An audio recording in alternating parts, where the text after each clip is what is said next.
We got to start with the game last night because I don't know if it's possible, but the NFL's got to figure out a way to get these two teams together every single season. That is a fantastic game every time. It's always close and great officiating throughout.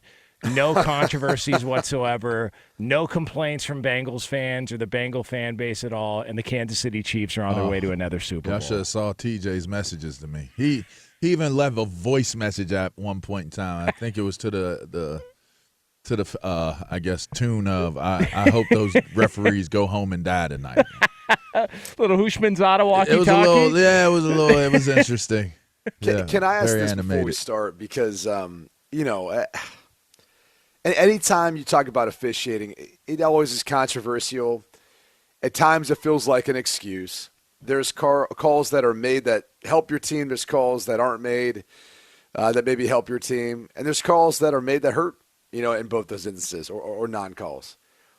I thought this was as poorly of an officiated, though, conference championship weekend as the NFL's had in a while. Wow. And I'm not saying that for one specific team. Cincinnati had their chances. The reality is it came down to a couple of things. The D-line for Kansas City got after the Bengals' offensive front. You can't expect to not run the football and sack Burrow that many times and expect to win a game. I'm not in Arrowhead, not on the road.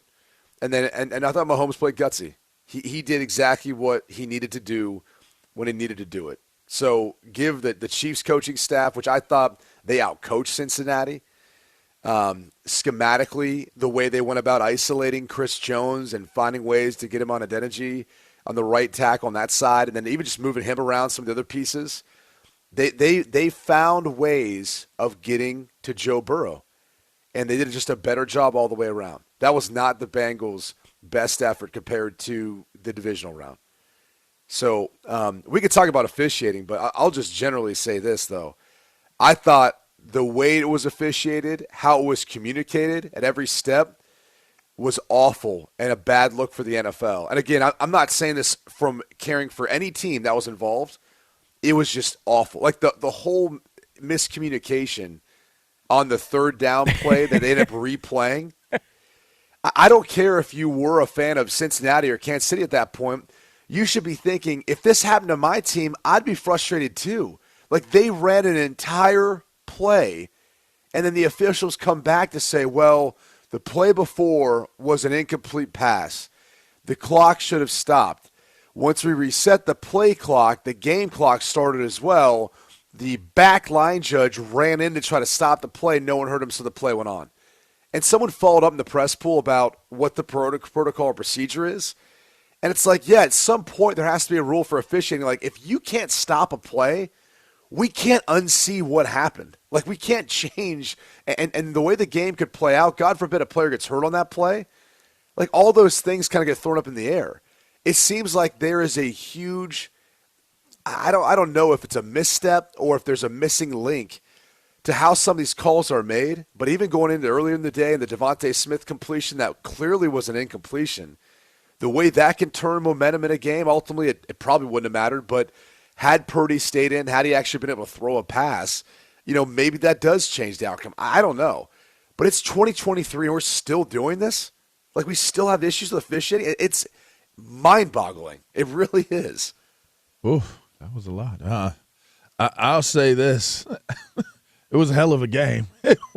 that Cincinnati, Kansas City was a hell of a game. And with as poorly as Kansas City, as poorly to me as I feel maybe they had to play poorly because of all of the injuries that they had. They didn't have anything for Cincinnati. It was there for Cincinnati to win that game. It was definitely down the stretch. It was there. I think that as it applies to the referees, when that third down became a third down again, and even I looked at the reason like, all right, they showed them running in. It went, I don't know. Things happen like that, I guess. I don't really – I've never been a fan of referees, so it's just doesn't that play into the conspiracy theories though too? So that's kind of where I'm heading, right? It's like even though they didn't turn, I think they got what they had to end up punting anyway. It ended up not mattering. Yeah. But it didn't matter, right? Like we could say it didn't matter because they didn't score, but what if it mattered because that was one more play? Like it may have took the momentum away. It may have impacted them in a certain type of way. I mean, it might have changed their focus because now you got a coach going nuts on the sideline about what took place when he could have been focusing in on what they needed to do for the next series that was going to take place. Whatever it may have been, it could have had an impact on the game. I mean, it just seemed like a lot of flags started flying. The one pass interference that where I want to say it was Apple that possibly was the guy who did it was a touch foul. I think that one they could have let that one go. I mean, there were a lot of elements that we could look at the referees and say that it dictated the game a little bit. But with that being said, but the Bengals defense was really giving them a hard time. Like Mahomes had no time. He had no time. And he couldn't torque and throw the ball the way he needed to because of how sore he was. I mean, give him credit where credit is due. At some point in time, he just said, F it, I'm running.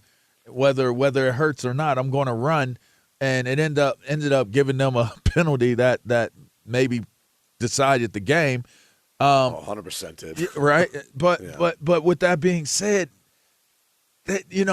Cincinnati's offense had the opportunity to take control of the game several different times, and they did not.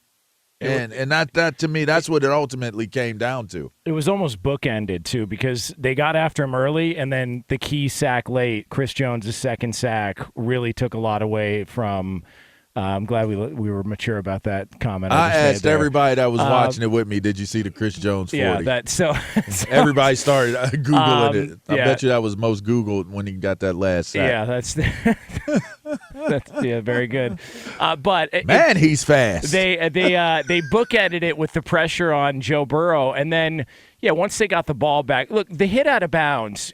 He was out of bounds. I had no problem with the call. He's out of bounds. So, like, people can say, well, you don't make that call in that moment. All right, well, what other moment are you supposed to make the call in? The first quarter? It's allowed in the Someone first quarter. Someone actually said that? Yeah, like there's like a lot of people saying in that moment with the game on the line, you can't make that call. He's out of bounds. He was clearly out of bounds. Yes. Yeah, and by the way, call's a call. Why make the hit? Like, what's the point? Yeah. He was going out. He was going out of bounds. You wanted to have the opportunity to hit Patrick Mahomes. Let's just be honest. Like, by the way, you wanted Joseph Asai played a great game. It's sad that that's ultimately how it's going to end for him. But the truth is, it was a dumb play. It was a dumb play. It was completely unnecessary. Cincinnati, for whatever reason, has a history now of defensive players making dumb plays in games to prevent them from going to Super Bowls. You mean like number and they all wear number 58. What's that about? Apparently. Yeah. That's did Burfict wear 58? Yeah. I thought he was 55. Was he 55? I thought he was 55. I don't know. He's in the 50s. He's a linebacker. He's wearing some of the 50 on. Well, he should have worn 58.